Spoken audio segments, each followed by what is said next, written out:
الحمد لله رب العالمين والصلاة والسلام على رسوله الكريم وعلى آله وأصحابه ومن استنى بسنته إلى يوم الدين. All praise is due to Allah, and may Allah's peace and blessings be on the last Prophet Muhammad sallallahu alayhi wasallam, and on all those who follow the path of righteousness until the last day. The topic, why fast, is one which addresses the essence of fasting. What is behind fasting? Of course, the simple answer, if a Muslim is asked, why do you fast? They would say, because Allah, God, commanded me to do so. So that's the simple answer. God has commanded it, so we do it. But when people are asking, why do you fast? Why fast? Why put yourself through all those changes? Starving yourself, going thirsty, prohibiting from yourself things which are in fact good things. Why go through all of that? Why would God have us do that? Is it necessary? Is it something necessary for God to worship us, that we have to suffer? This is the big question. If God is a benevolent God, a good God, why would He require His creation to have to struggle like that, to suffer like that? For us, as Muslims, though it is basically sufficient for us to fast because God commanded us to fast,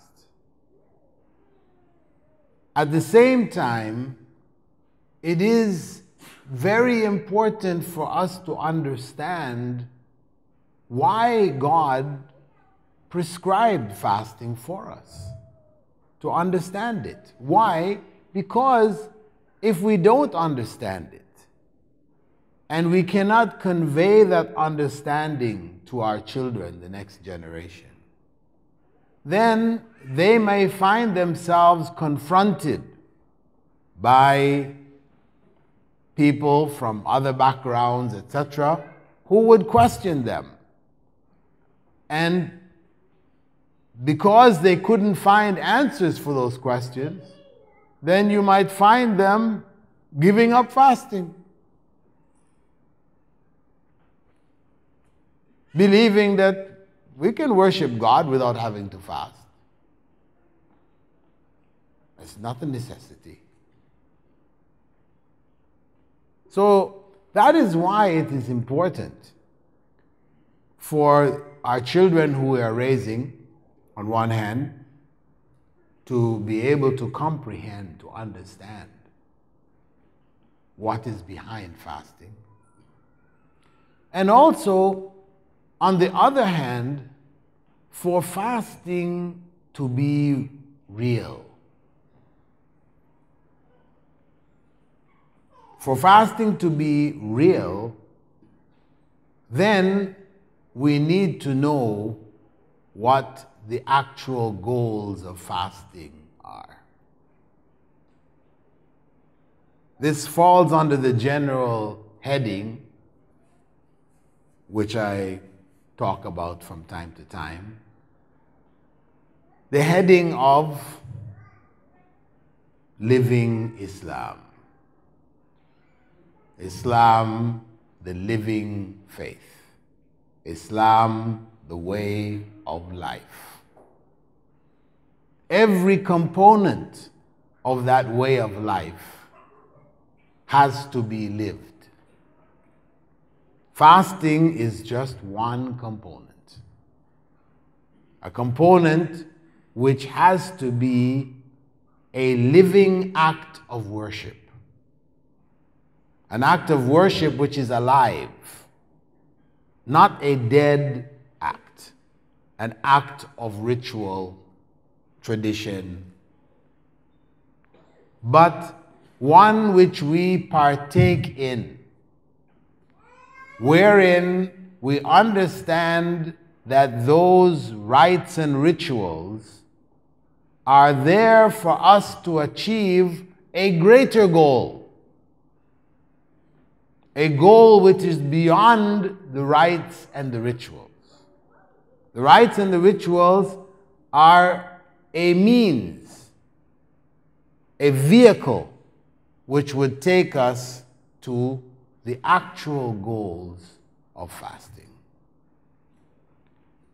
And when we look into the Quranic text speaking about fasting, we see that Allah, from the very beginning, after describing the fact that fasting has been prescribed, is obligatory for Muslims. Kutiba alaykumus siyamu. That this obligation was not new. It was an obligation placed on all of the prophets and those who followed them before. كتب عليكم الصيام كما كتب على الذين من قبلكم.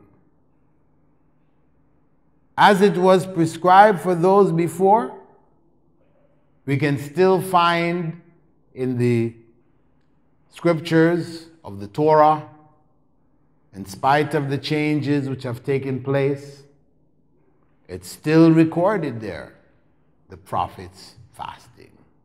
Prophet Moses fasting 40 days and 40 nights. Prophet Jesus fasting 40 days and 40 nights.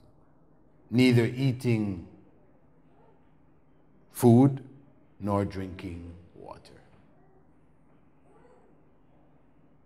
It was prescribed before. And actually, even if you look into the Hindu scriptures, you do find a Sanskrit principle of fasting called Upavasa, or however it's pronounced. I'm saying it according to what's written in transliteration. Maybe it's Upavasa, and Allah knows best. Afterwards, somebody who knows Sanskrit can tell me. But anyway, the point is that it exists there even in Hinduism. And if you look into Buddhism, you look into all of the various religions, you'll find it there.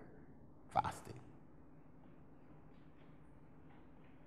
So there is a purpose.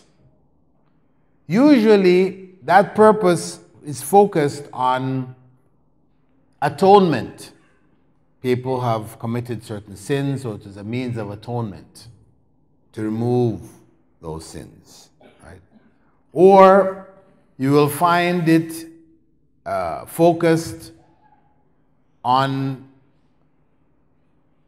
thanksgiving.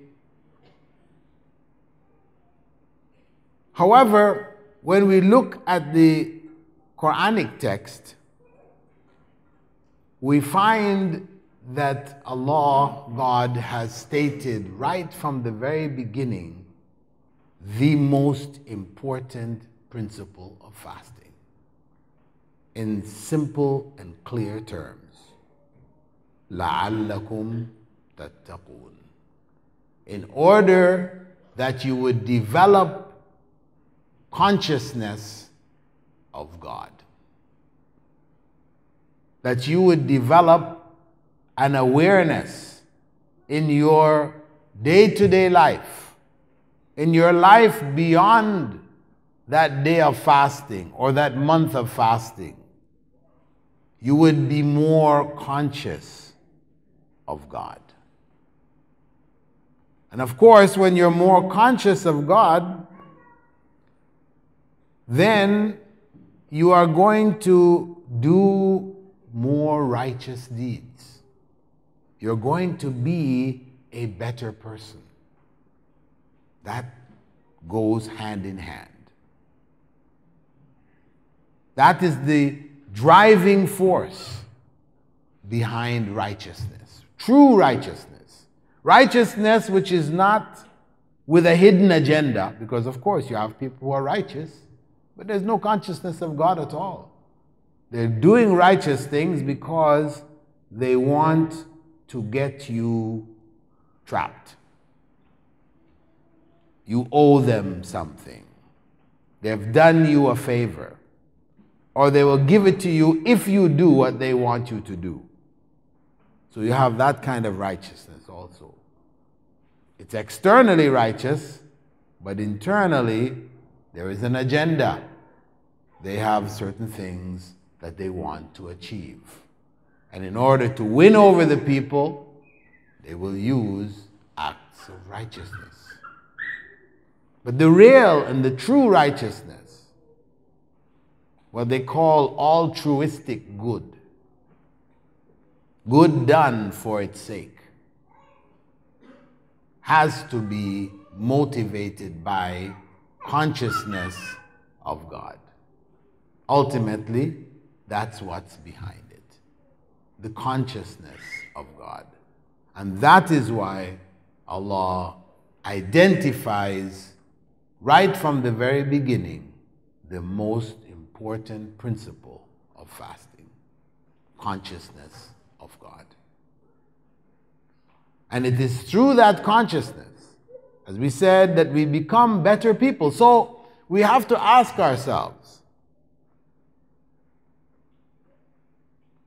before the previous Ramadan and after the previous Ramadan, was there a difference? Are we coming to a new Ramadan the same way that we approached the previous Ramadan?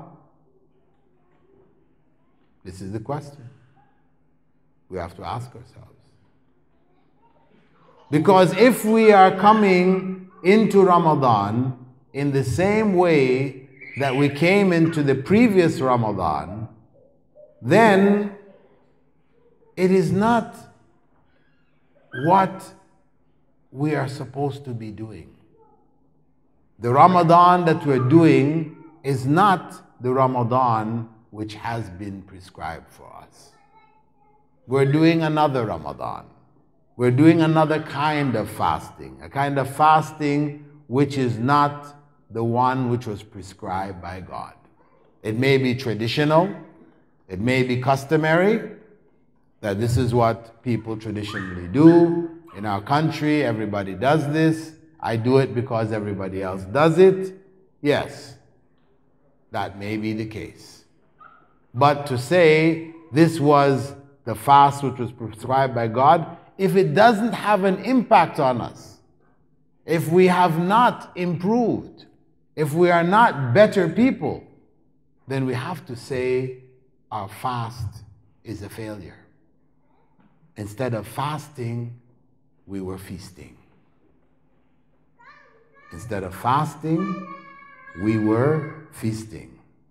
We spent most of our time enjoying the wonderful dishes of Ramadan. And this is what Ramadan tends to be noted for. Noted for the dishes. So the women spend most of the time just cooking in Ramadan. And we encourage them because we like those Ramadan meals, Ramadan sweets and things. So we encourage them. But this is not the goal of Ramadan. This is how Ramadan has become corrupted. It has been corrupted into that. Like the Christians and Christmas, how Christmas has become commercialized and corrupted. In the same way, Ramadan has become commercialized and corrupted. So all the focus is on the foods of Ramadan. We missed the goals of Ramadan. So we end up on Eid 10 kilos more than we were on the first day of Ramadan. You know, we have to spend the next year working off those 10 kilos, only to come and do the same thing over again. You know, this is what we end up doing. This is a ritual cycle. And every time before the beginning of Ramadan, we have the doctor's recommendations in the newspapers. People watch out for overeating, because during Ramadan we have so many cases of people who are brought into the hospital, you know, with all kinds of disorders as a result of overeating.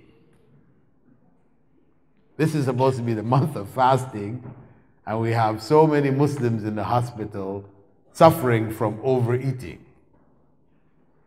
Because the whole purpose, goal, direction, essence, lost. Why fast? Why not feast? That's what we're saying, really, isn't it? We'll feast. So, if in fact God consciousness is the goal, as Allah has said, and we are supposed to experience a change. The days of Ramadan should be impacting on us. We should be changing our behavior, changing our ways of thinking. Where our behavior is not good, our way of thinking is not good, we should be improving, we should be getting better. We should be addressing the problems that we have, so that Ramadan, in fact, will be a month of purification. Because Prophet Muhammad ﷺ had said, you know, whoever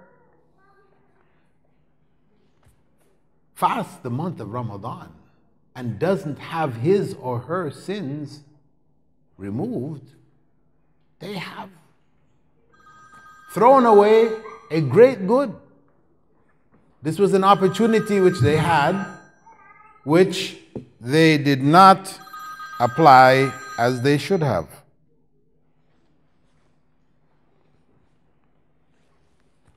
A great opportunity thrown away. And there's no guarantee that we will make it to the Ramadan following it. This is the bottom line. We are thinking, well, we still have many more Ramadans to go, but do we? How many people make it to the next Ramadan? How many people make it to this Ramadan? This is reality.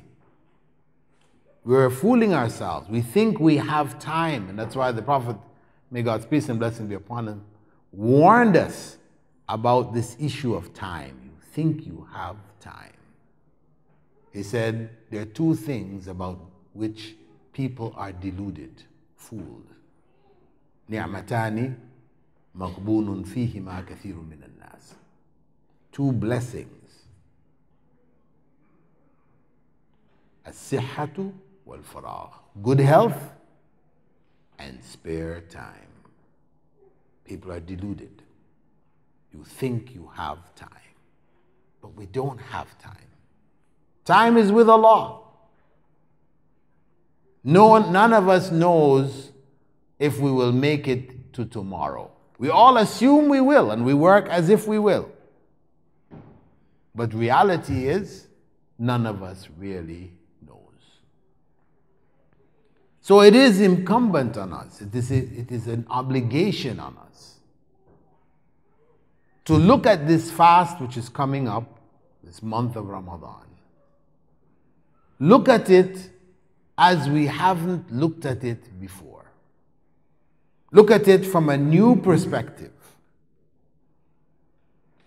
To make Ramadan real. to make Ramadan truly alive. Bring it alive. Take it from the feasting, ritual, tradition to real fasting. So we can experience for the first time the impact of faith on ourselves. Ramadan is supposed to be a month of rejuvenation, charging our batteries for the coming year. It should be something like that, that we come out strong. We went in, the year had passed, we'd reached the lowest point, and we rejuvenate and we come back out strong. Stronger than we did the year before, and stronger than we were when we went in. So to achieve that, we need to keep in mind this principle of God consciousness on all levels of the fast. And you know, of course, the fast has a variety of levels. We could put them into as much as 6 different levels. In the end, they all come down to realizing the principles of God consciousness in all aspects of the fast. So if we begin with the ritual level of the fast, the ritual is that, according to the rules, we don't eat, drink, or have sexual intercourse between dawn and sunset for those 29 or 30 days. That's the ritual. Now, if we just keep our Ramadan there, again, the night we will feast. We will enjoy. And we'll do exactly what it says. We'll follow the letter of the law. We'll have fulfilled the letter of the law. No one can say you didn't fast according to the Sharia. But the goal of the Sharia, the goal of that act of fasting, you didn't catch. Even on that level, that ritual level, if we are conscious that as we go into this fast, following the ritual, we are in fact obeying Allah. So our focus is on obedience to Allah's command. Then that can have an impact on us. That can have a spiritual impact on us. Consciousness of obeying Allah's command. Because that is the essence of the deen. Islam is obedience. That is the essence of Islam. Obeying Allah. It was the essence of Islam from the time of Adam. When he was instructed not to eat from the tree, it was about obeying Allah. And it is the same principle with regards to all of Islam. It is about obeying Allah. Obedience.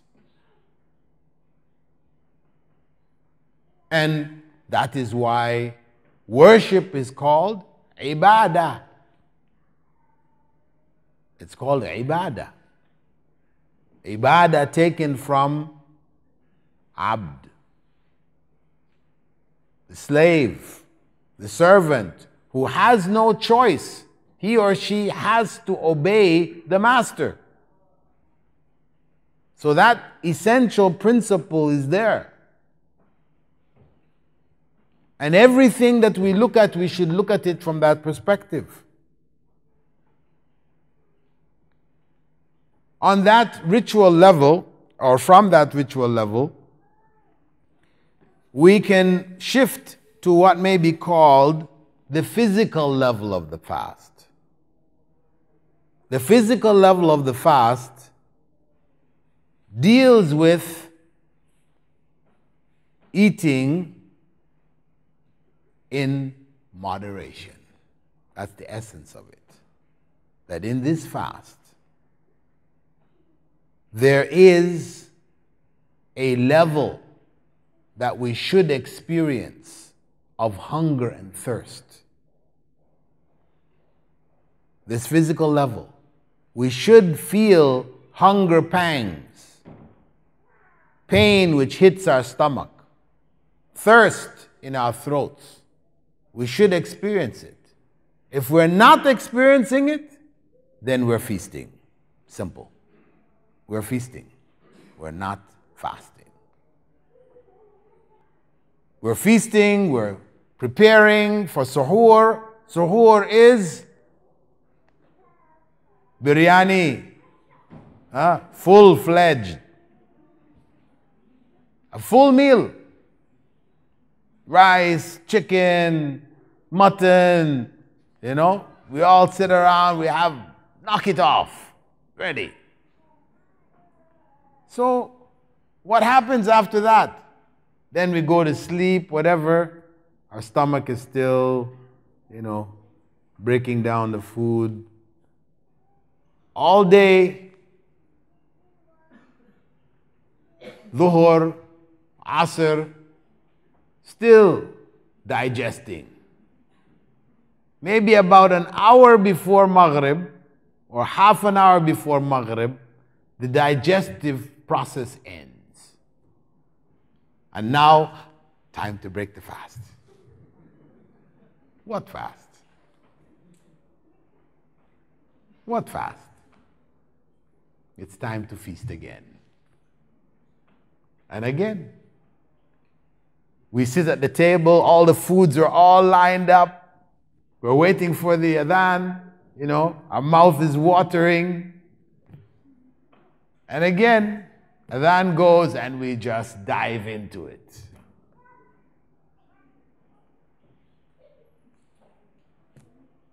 Two, 3 times what we ate at suhoor. So it's no wonder that we gain weight in Ramadan. It's no wonder. Because the principles, the physical principles of moderation in the fast are lost. We're not controlling ourselves in terms of our eating.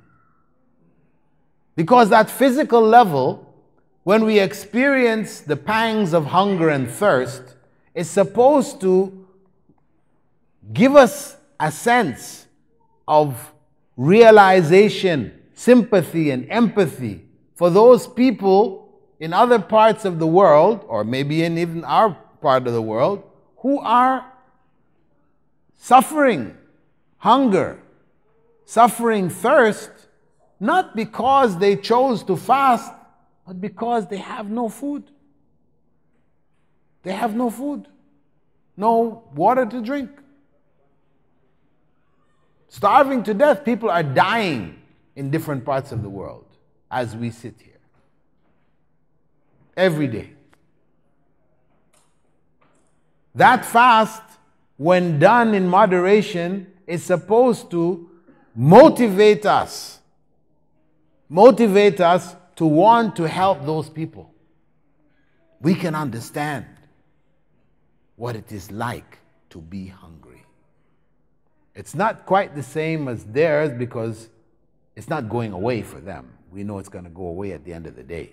So it's not quite the same. But there is some kind of commonality.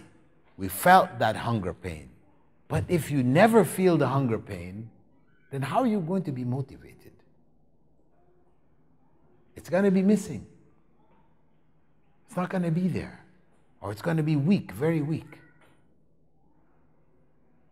So when we look at the Prophet ﷺ on the physical level of the fast, we have to fast as he fasted. When he went into suhoor, he was just eating, some olives, olive oil, some khubuz, something light. That's it. Okay, you have an egg, slice of bread. Okay, not 5 eggs, half a loaf of bread. No. And then when you break the fast, how did he break the fast? He broke the fast with a few dates, fresh or dried dates, and a glass of water. That's it. He broke the fast that way. Then he went to pray. But we can't make it to the masjid. We have to finish off this whole meal before we even think about going. So they even delay the iqamah, knowing that this is what everybody does. It's a shame. It's a shame. Prophet Muhammad ﷺ had said, the worst container that a human being can fill is his or her stomach. That's the worst container we can fill. A few morsels of food to keep a person's back straight are sufficient. You just have a few morsels which are enough to keep you from being doubled over, bent over in hunger. Whatever keeps your back straight, a few morsels, that's enough, really. However, he went on to say, if your desire overcomes you, then eat a third, drink a third, and leave a third for breathing. That is the prophetic sunnah in eating. The early generation followed it. But the Prophet ﷺ predicted, in Sahih al-Bukhari, he predicted that a time would come in which, as he said, وَيَظْهَرْ فِيهِمُ السِّمَنُ, and you will see amongst them obesity. The obese will appear among them. That was something unknown, except for rare cases. People had some, biological disorders. Rare cases. The average person of that time, obesity did not exist. But today, we know from about 7-8 years back, the UN announced for the first time in the history of humankind, as they know it, the number of obese people exceed the number of people who are starving to death.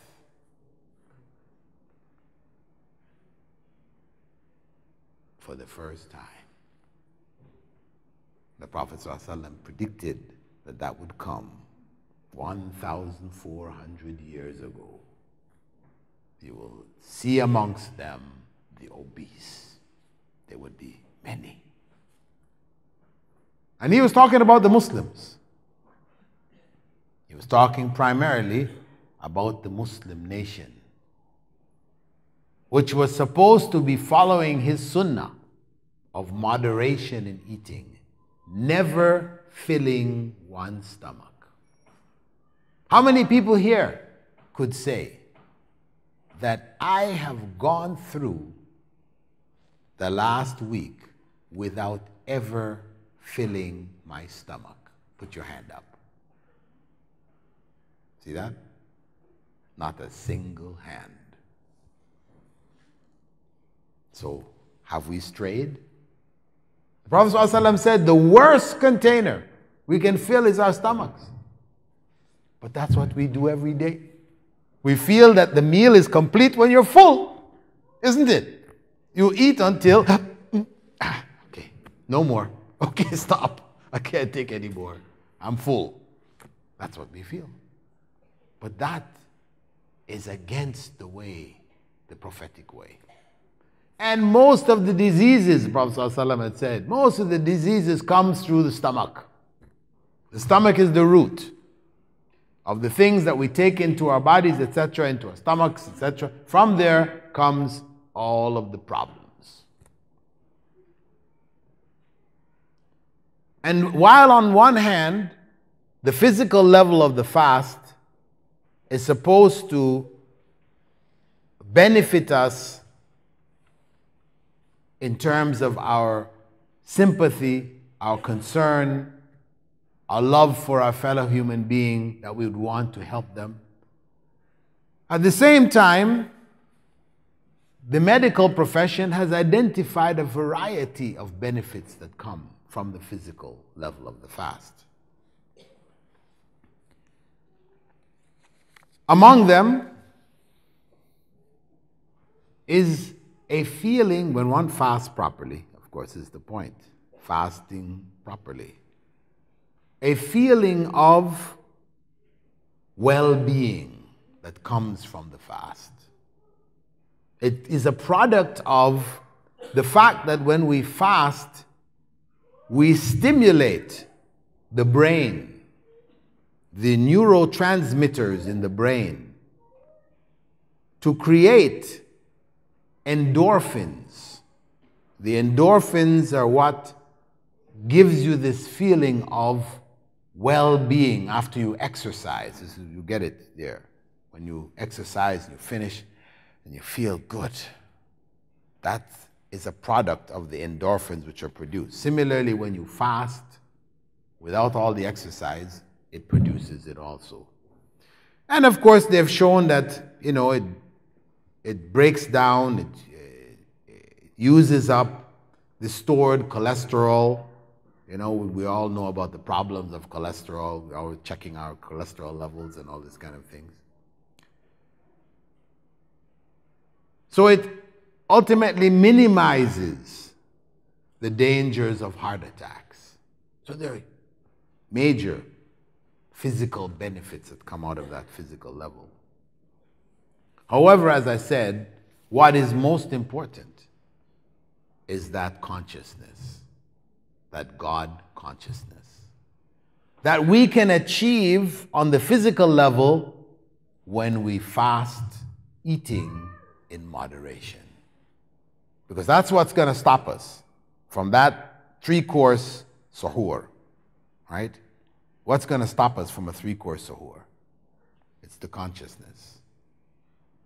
So if we apply that consciousness, we are aware of Allah, that's going to affect the rest of the fast. And when the time comes to break the fast again, the consciousness stops us from overeating, then it's going to have that further impact. And it's not to say, okay, after you finish praying, then you can go and eat. But again, the point is eating in moderation. And overeating, excess, it breeds excess in other areas of our lives because everything is interconnected. So wastage, which tends to come with it, the excess. Now we're living in a society where we have huge amounts of waste produced by excess. Fasting in this way, with moderation, should raise our level of consciousness of God, of Allah, and cause us to be aware of this excess and try to avoid it. Try to encourage others to stay away from the excess. Fasting also has an emotional level and a psychological level. The emotional level, where emotions like anger are supposed to be controlled. You're not supposed to get angry while fasting. It's not to say if you become angry, your fast is invalidated. That's not the case. But you should avoid argumentations and things that are going to get you worked up. The Prophet ﷺ had said that if anybody tries to pick an argument with you, tell them, I'm fasting. That's your way out. Just tell them, excuse me, sorry, I'm fasting. I don't want to get involved in such arguments. And that restraint in the time of fasting, of course, once you get out of the fast, we finish Ramadan, and we have done that successfully, then obviously that is going to have an impact in how we deal when we're not fasting. It will be much easier for us then when situations arise to say, it's okay, you're right, I accept, no problem. Avoid the argumentation. Now, some people say, well, no, it's good for you, get in a good argument and let off steam and, express yourself. Yeah, shout, scream, yeah. Hey, this is the time that people said this was a good thing. But a few years back, the scientists said, actually, it's not a good thing. Because every time you get to that point where your veins are sticking out in your neck and your head, you're just, when you reach that point, what's happening is that blood vessels are bursting in your brain. That's what's happening. It's not good for you. It's not good, as they say, to get it off your chest. No. It's better for you to eat it. Keep it inside. Say, well, it's going to come out another way. Okay. You control how it comes out another way. Better that than letting it all hang out. It's not good. So argumentation. Also, the backbiting, because this is what's happening all around us. Most of our conversations are about backbiting, especially from the female section. We know. It's happening amongst the men too, but the women tend to be noted for it. When they get together, they've got to be talking about somebody. So-and-so, did you see the way she was dressing? Did you see that? Did you this? Oh, yeah. Backbiting.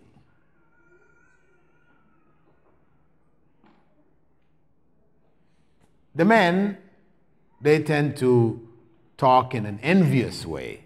Oh, do you see so-and-so's new car? Oh, man, I wish I had one like that. It's more that.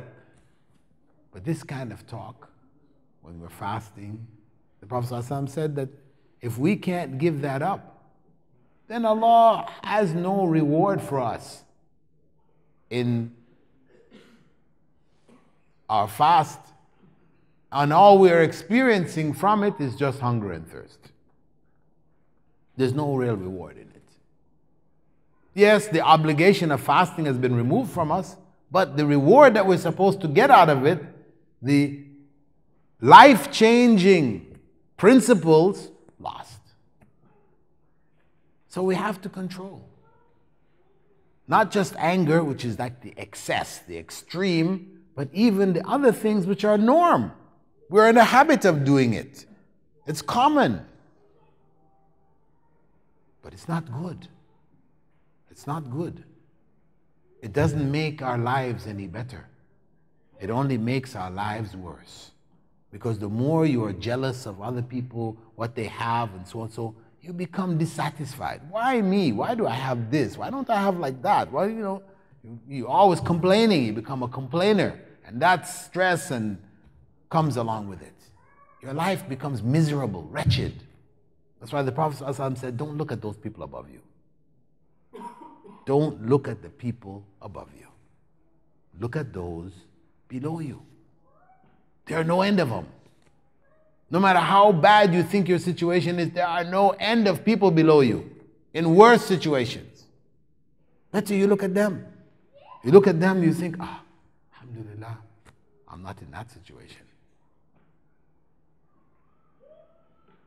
So the fast has to develop this kind of character where we're not focused in our conversations on backbiting and jealousy and envy and these kinds of emotions which are negative, destructive emotions.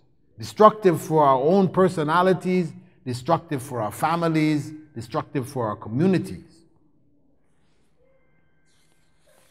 And the sixth level of fasting, of course, the last level, is that of the spiritual goals of the fast. That was the consciousness that we spoke about of Allah. A consciousness which Prophet Muhammad ﷺ put in the instruction that whoever doesn't make the intention for fasting before Fajr has no fast. He said that. Some people say, no, you make the intention at the beginning of Ramadan, khalas, that's it. You don't need to make it again. Well, it's an opinion. Some people say that. But what Prophet Muhammad ﷺ said, and this hadith is in Sahih Sunan Abi Dawud, right? This hadith is authentic. The Prophet ﷺ said, whoever does not intend to fast before Fajr will have no fast.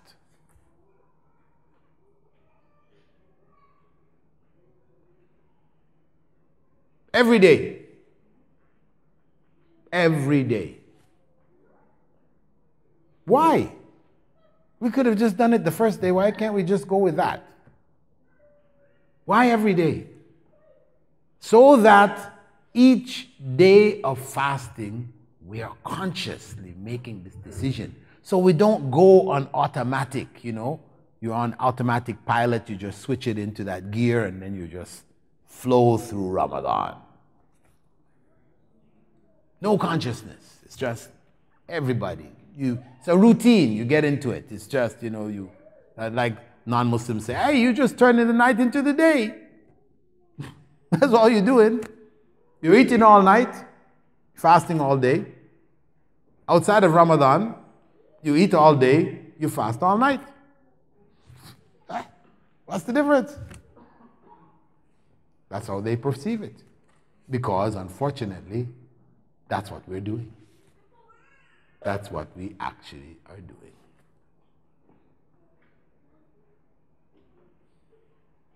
So, it is essential for us, if we can keep this principle alive, every day before suhoor, when you're going to take your suhoor, before Fajr. Suhoor is before Fajr comes in. We make the intention then. There's nothing to be said, no special thing. There's no special dua that we say, making the intention, but it's just reflection. I'm fasting. What am I going to do today? What are the principles of the fast that I'm going to try to work on today? Take each day separately, each day at a time. Have a plan for each day of Ramadan. If we have a plan, then we have a program that we can follow. But if we have no plan, we just hit it like we do every year, you know, as it comes, we just go with the flow. Anyway, anyhow, the end of Ramadan, we say, I did it again. I blew my Ramadan. Maybe next year I'll try again. So, we need to put Ramadan in its proper context. That it is in fact designed to change certain things about us, about ourselves. Things that we build up over the years. Bad habits, bad practices, bad words, these bad deeds that we have become habituated to. It's habitual. We're doing it all the time. But we know it's not right. Ramadan is the chance to stop it, to clear it, to correct it. You know, there's so many people who smoke, and probably more people smoke in the Muslim world than anywhere else in the world. Right? even though for us it's haram, right? The rest of the world, they're just looking at the package where it says dangerous to health. They got pictures of black lungs and all kinds of things. They say, okay, enough, right? Stop it. But for us, we got suckered in. We were just smoking like chimneys. So people, everybody knows you shouldn't smoke during Ramadan. You never see anybody smoke in Ramadan. During the daylight hours. But as soon as the adhan goes, they break the fast with breaking the fast with haram. So what's happening? See, there is enough motivation, there's pressure from society, everything, that they don't smoke for that stretch of time. Outside of Ramadan, if you try to get them to stop for those hours, can't. No, can't. Yeah. Chain smokers, they're just, one is burning, the next one is being lit up, you know. That's life. But Ramadan, they actually stop. But they don't take advantage of it.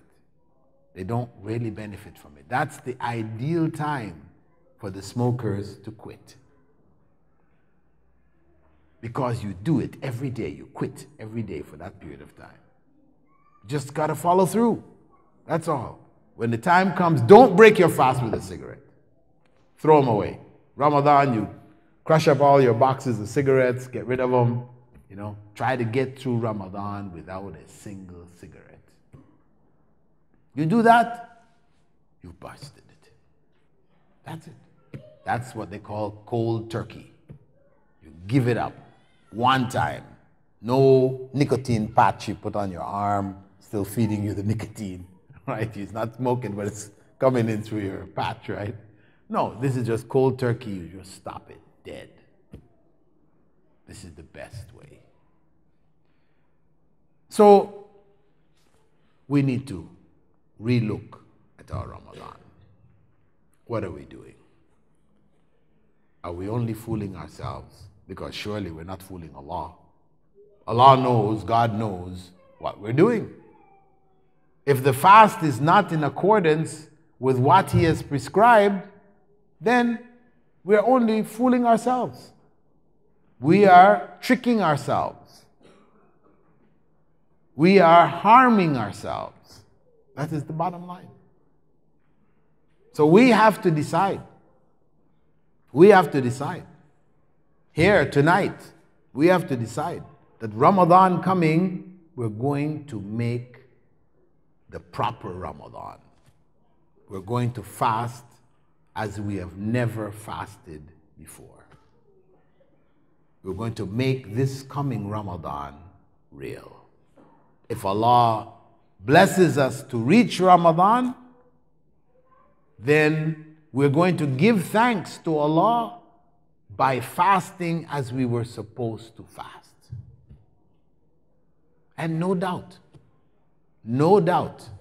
it is 110% sure that if we fast as we're supposed to fast, there will be major changes in our lives after Ramadan. Major changes for the good. No doubt.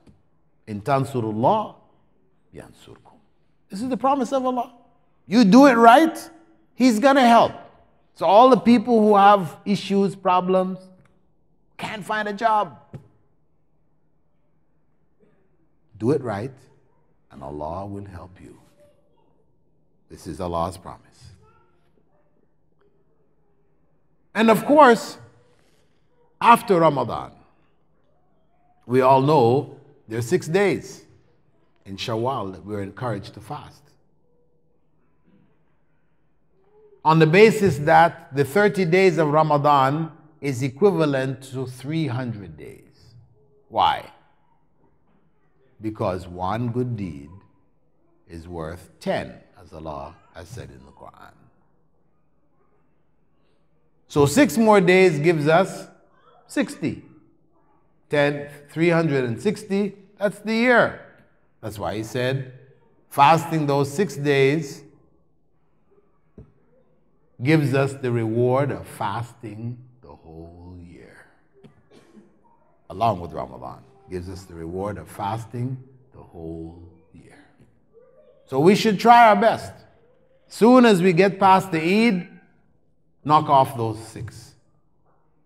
Try to keep them the same way we did Ramadan. Don't change the quality. Fast a quality fast. And we have that reward. And outside of the 6, the Prophet ﷺ still gave us 3 days every month. The 3 days of the full moon. Not because we believe in werewolves. We don't believe in werewolves. Right? But because those 3 days, the Prophet ﷺ has prescribed for us as the best days as a group in the month to fast. We don't know the physical issues that are involved. Well, of course, the pull of the moon on the earth, the tides, there's something happening there. Maybe there's some benefit that comes out of fasting specifically on those days. Allah knows best. But these are the recommended days. Every month, 3 days. And further, he recommended Mondays and Thursdays every week. Mondays and Thursdays every week. So, if you add it all up, you're getting to almost, more than a third, between a third and half of the month, you fast. If you do it like this, thinking Mondays and Thursdays, 3 days of the full moon, just make that a regular habit. MashaAllah. That's fasting a way of life. That's what the Prophet ﷺ was trying to get us into. A mode where fasting is a way of life. It's not just Ramadan. It is with us all the time. Because everything that we stand to gain from Ramadan, we need it throughout our lives. Throughout the rest of the year, we need it. Those same principles, keeping them intact, fasting those extra days, will just help to reinforce those principles of eating in moderation, controlling our emotions, being psychologically sound in how we deal with people, all of the different things, compassion, looking out, helping people, all of these different positive things which come from that consciousness of Allah and our bodies taking part in the consciousness of Allah, where the fast touches our hands, our eyes, our ears, our mouths, our feet. Everything takes part in the fast. Trying to do what is pleasing to Allah, obeying Allah in all the areas of our lives. So the fast ultimately has us give up what is halal. Because this was the question that the non-Muslims raised at the very beginning, we said, right? Why give up what is halal? You're just hurting yourselves. The point of giving up what is halal, abstaining from what is halal for that period of time, is to make it easier for us to abstain from what is haram. The pressure, the force which calls us to the haram is so great that among the only things that can help us overcome its enticement, its magnetism, which draws us, is fasting, abstaining from what is halal. It's training. It is much easier to abstain from what is halal than abstaining from what is haram. In Arabic, they say that the forbidden is desired. You know, what is forbidden? Somebody says forbidden. Ah, yeah? Really? Now you're interested. When you didn't know, you weren't interested. That's human nature. Like that. So, knowing that that is the factor, then, inshallah, I ask and hope that Allah would help us to reach this Ramadan and take it as we have never taken Ramadan before. Knowing that Ramadan is there for us to make a change in our lives, to turn our situations around. Some people it's a great turn, big change. Other people it's less, it varies. Each and every one of us has something there. It is there for us. Allah has prescribed it because each and every one of us has a need. There's none of us that can say, everything is perfect in my life. None of us. We all have imperfections. We're all committing sins. We're all in need of repentance. We're all in need of purification.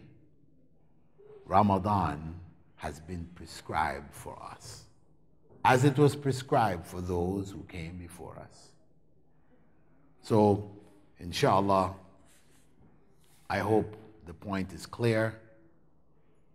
Ramadan needs to be brought alive as a life principle, living Islam, making Islam real,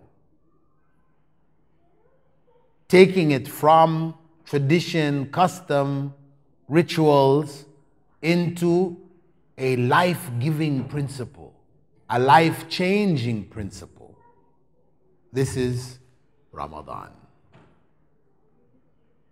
May Allah accept it from all of us, bless us to reach it and to have many more Ramadans, but to make this one coming special.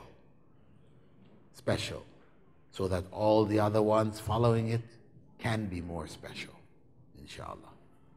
Barakallahu feekum.